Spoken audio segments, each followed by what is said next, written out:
Hello students.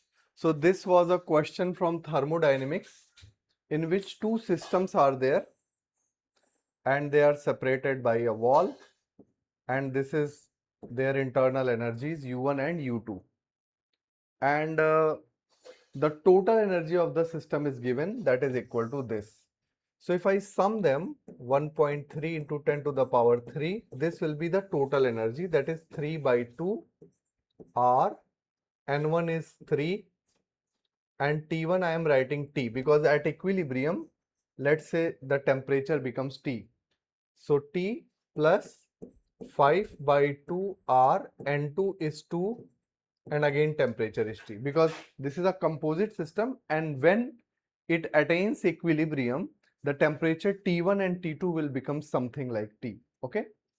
Now what I am going to do is take RT common from this and it will become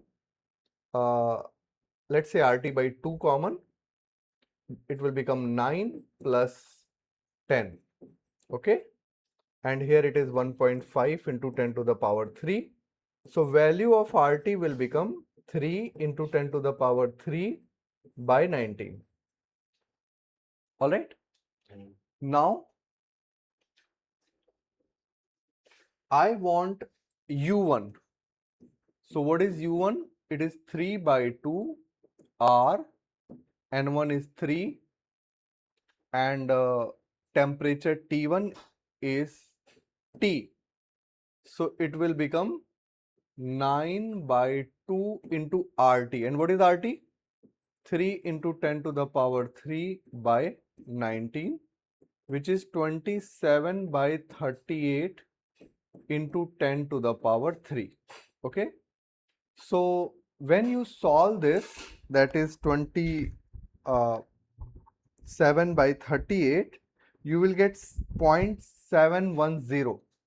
So this will become 0.710 into 10 to the power 3. So it will become 710 Kelvin. Okay. So joule, sorry, 710 joule, because this is energy, it will become 710 joule. So the internal energy U1, you have to fill here 710. So I would say question was so simple, and I have done many questions like this in the class, if you see. So even this type of question also came in GATE, also came in NET.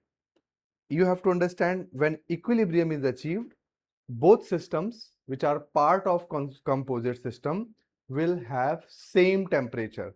And here one thing you pay attention, that don't try to calculate actual temperature, like suppose you divide it by R and put the value of gas constant, because ultimately I need RT here also. So that I have used just to be very quick. Thank you so much.